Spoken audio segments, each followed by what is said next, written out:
Sharq Turkistonning Qashqar shahriga borgan Shvetsiya parlamentining a'zosi Jonas Sjöstedt ishg'olchi Xitoy hukumatining Uyg'urlarga qartilgan zulmini hamma joyda ko'rgili bo'ladi.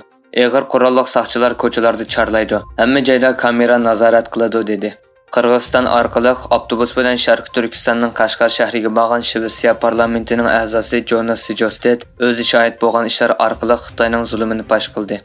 Diplomat Sjöstedt 28 sentabr o'zining ijtimoiy aloqa to'ridagi bayonotida mundaq dedi. Qashqar men o'ylagandek hayron qolarliq. Uningda qadimki ko'cha turmushi va o'ziga xos Uyg'ur madaniyati bor bo'lib, O'rta Osiyodagi boshqa davlatlarni eslatadi. Bu shahar Yepak yo'lining avat mezgilida silingan. Bir necha soat aylanib choyxona va masjidlarni ziyorat qilgan bo'ladi.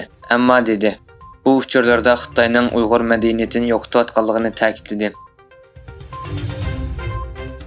İstanbulda Xitoyning Sharq Turkistondagi erkak qirg'inchiligini tonishtirish maqsad qilingan erkak qirg'inchilikni tonishtiraman temasida surat ko'rgazmasi, leksiya va madaniyat faoliyatlari o'tkazildi. Faoliyat Xalqaro Sharq Turkiston tashkilotlar birligi, Turkiya insoniy yordam vaqfi, uning yoshlar sho'basi, Milliy turk o'quvchilar birligi, Turkiya yoshlar tashkilotlar birligi munbiri, Erbaqan vaqfi, Tashqi savdo bilim markazi qatorliq ko'plagan tashkilotlarning hamkorligi bilan tashkillandi. Faoliyat 29 sentabr maxsus ochilish murosimi o'tkazilgan bo'lib, 3 kun davomlashdi.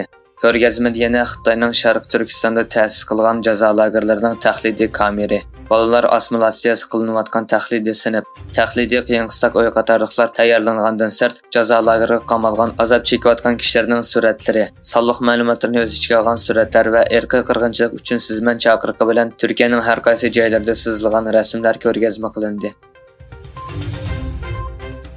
Amerika hukumati Beyjingning oktyabrning 5-da sun'iy aql o'ziki va o'zak yasash qurollarini Xitoyga to'shilishini cheklash qoidasini yangilash planini ogohlantirdi.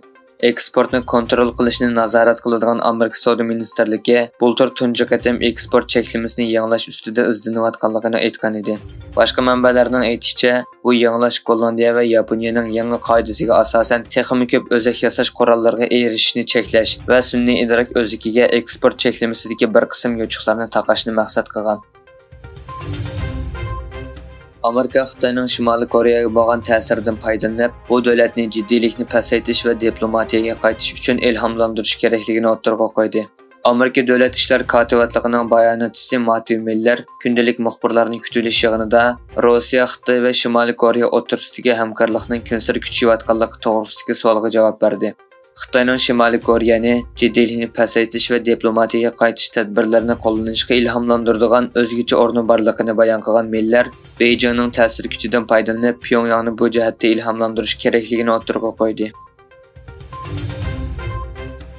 Rossiyadagi eng chong tok ishlab chiqarish va tarqatish shirkati Interraw Xitoyga tok yetkazishni azaytirishga boshlaganligini e'lon qildi. Interraw tarafidan e'lon qilingan yozma bayonotda Mong'oliyaning Rossiyadan import qilgan tokning baho o'sishini qabul qilganligi va bu davlatga tok yetkazishning davomlashganligi bayon qilingan. Bayonotda Xitoy bilan baho o'sishi to'g'risidagi suhbatning davomlashayotganligi bayon qilingan va bu sababdan biz qisman azaytirishga boshladik deyilgan.